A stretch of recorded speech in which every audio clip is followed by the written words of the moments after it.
Mheshimiwa Spika, naomba nikushukuru sana kwa kunipa, Mheshimiwa Naibu Spika, nikushukuru sana kwa kupa. Nimshukuru pia Waziri wa Afya Dr. Dorothy pamoja na Naibu Waziri. Kwa dakika chache sana nizitumie dakika zangu vizuri. Nataka kuzungumza kwa habari ya chanjo zinazoitwa za corona vaccine. Niseme kwa ufupi kwamba mimi siko kinyume na chanjo za corona. Hapana, wala siko kinyume na chanjo yoyote. Na kwenye mazungumzo yangu mtu asininukuru kwamba napinga chanjo, hapana. Kwa sababu tayari Tanzania tulishachanjwa. Chanjo ya kifua kikuu tayari tulishachanjwa. Chanjo ya surua tayari. Chanjo ya kifaduro tayari.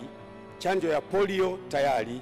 Na sasa hivi kuna chanjo zinaendelea, chanjo ya homa ya ini.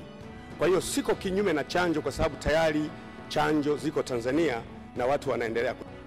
Kitu ambacho niko makini nacho sana ni aina ya chanjo inayoitwa chanjo ya coronavirus ilivyokuja na stade yake. Chanjo hii ni tofauti na chanjo zingine zote ambazo zimekuwepo duniani. Dunia imekuwa na aina ya chanjo zinaitwa attenuation. Attenuation maana yake ni kwamba virus wa corona wanapunguzwa nguvu, wanaondolewa properties, alafu wanaingizwa ndani ya mwili wa mtu, alafu antibodies zina react, immunity inatengenezwa. Hii ndio aina ya chanjo ambayo imekuwepo miaka yote na siku zote. Na chanjo hii kukamilika inagharimu miaka 8 mpaka 10 inakuwa imekamilika. Lakini chanjo hii inaitwa chanjo ya corona ni chanjo ya mwendo kasi, miezi 2, miezi 3, miezi 4 tayari. Unapojaribu kuuliza kwamba hii chanjo kwa nini imekuwa na haraka sana? Kuna magonjwa mengi kama malaria na mengine ambayo tungetegemea mfanye haraka kupata chanjo ili watu waokolewe.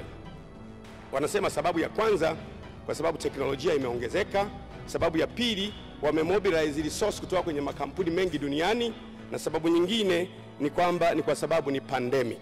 Na mimi sikatai. Lakini Mheshimiwa Naibu Spika, teknolojia ya chanjo hii inaitwa mRNA. mRNA maana yake ni aina ya chanjo ambayo wanachukua genetic material ya virus, alafu wanaingiza kwenye mRNA ya mtu. Baadaye mtu wanasema kwamba hata ingilia na gene, lakini wanasema wanaingiza kwenye genetic material za virus zinaingizwa kwenye seli ya mtu. Mheshimiwa Naibu Spika, utu wa mtu, tofauti ya mtu na mnyama ni RNA, DNA na genes ambazo ndio genes. Huo ndio utu wa mtu, tofauti ya mnyama. Chanjo hii inaingia mpaka kwenye RNA. Chanjo hii inaingia kwenye DNA, kwenye genes, kwenye utu wa mtu.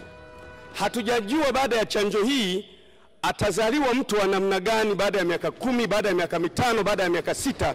Hatujajua mpaka leo. Na bahati mbaya sana Mheshimiwa Spika, nifunguke kidogo na hekima yako ikikuruhusu utaniongezea kimda kama kikiisha, kwa sababu ya hoja yangu ina national concern. Mashirika duniani, kwa mfano Marekani, kuna shirika ambalo linaruhusu dawa zianze kupitishwa. Linaitwa CDC. Maana yake Center of Disease and Control and Prevention. Shirika lingine linaitwa FDA ambalo ni Food and Drug Authority.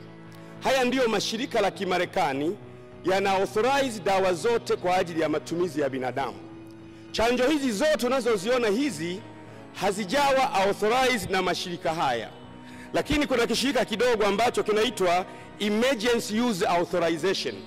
Hiki kishirika kinaidhinisha dawa ambazo ni za dharura, ambazo zinatakiwa ziende haraka. Na sheria ya hawa Emergency Use Authorization ni kwamba kwa sababu dawa haijafanywa utafiti wa kutosha miaka mingi, kwa hiyo inaruhusiwa emergency kwa sababu ya uhitaji wa dunia. Madhara yatakayowapata wale, liability haziko juu ya hii kampuni, ziko juu ya mtumiaji. Mheshimiwa Naibu Spika, sasa najaribu kuwaza, nikiangalia kwa mfano chanjo ambazo tayari zimesharuhusiwa kuanza. Kwa mfano kuna chanjo ya kwanza inaitwa Johnson imeruhusiwa na Marekani, ambayo tarehe 27 February 2021 ndio ilikuwa authorized kutumika emergency. Lakini kwenye website yao watengeneza chanjo wenyewe wanasema madhara au side effect ya chanjo hii, kwanza kushindwa kupumua sawa sawa, 2 kuvimba kwenye uso na kwenye throat. 3, mapigo ya moyo yanakwenda haraka. 4, blood rush kwenye mwili. 5, dizziness. Na 6, damu kuganda damu kuganda kwenye mwili, kwenye website yao. Sasa kama watengenezaji wa chanjo wenyewe wanaonyesha kwenye website yao kuna shida hiyo, ni vizuri sisi sasa tuwe makini. Najua Mheshimiwa Rais kwa hekima yake ameunda kamati inayofuatilia hayo, lakini mimi kama mbunge nina haja ya kudiscuss na kuarati kwamba wawe makini wanapochagua aina ya chanjo hizi. Nyingine, aina ya pili inaitwa AstraZeneca ambayo imetengenezwa na Oxford kule UK. Yenyewe kwenye website yao wanasema side effect yake ya kwanza ni damu kuganda na ya pili ni kifo. Ikipo ndio wanasema kwenye kifo hapa wanaweza kufa watu labda 10 out of 100. Lakini kwenye website yao wanaonyesha wao kwamba death may occur. Lakini dunia bila kufanya research, bila kuwaza, watu wanakimbilia kupata chanjo kwa sababu ya fear ya corona. Nyingine inaitwa Moderna ambayo ni ya USA na nyingine inaitwa Pfizer ambayo ni ya Ujerumani. Kwa ujumla chanjo hizi zote zinaonyesha side effect: kuganda damu, kushindwa kupumua na kifo. Sasa ni kweli tukikataa chanjo tunaweza kuwekewa ban ya kusafiri kwenda Ulaya kwa sababu hatujachanjwa. Tunakabiliwa na uchaguzi mbaya sana. Tuchanjwe kitu tusichokijua sawa sawa au tusichanjwe tuzuiwe kwenda Ulaya. Ninaomba sana Wizara ya Afya wajaribu kuangalia kwa makini sana kwenye swala la chanjo. Waangalie madhara ya sasa, madhara ya siku zijazo na madhara ya taifa. Jambo hili ni la muhimu sana sana.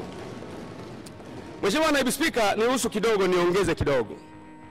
Matatizo ambayo tunayo sisi ni kufikiri kila kinachotoka Ulaya kinafaa kwetu. And this is the problem we face. Our colonizers, watawala wetu, walitujengea ufahamu kwamba kikitoka kwao kinafaa. Lakini jana kuna mtu mwenye anaitwa Dr. Edward Fleming ambaye ni kati ya watu walioshiriki kutengeneza mojawapo ya chanjo. Alikuwa ameandika barua kwa rais wa Marekani, nina rekodi. Anasema anashauri hizi chanjo ziachwe mara moja kwa sababu madhara yake ni makubwa kuliko faida yake ya prevention. Kwa hiyo ninaiomba serikali yangu sikivu pamoja na Wizara ya Afya, before we venture into what kind of vaccine we should take, tunatakiwa tuwe na wataalamu wetu wa hapa. Namba moja, wa analyze content.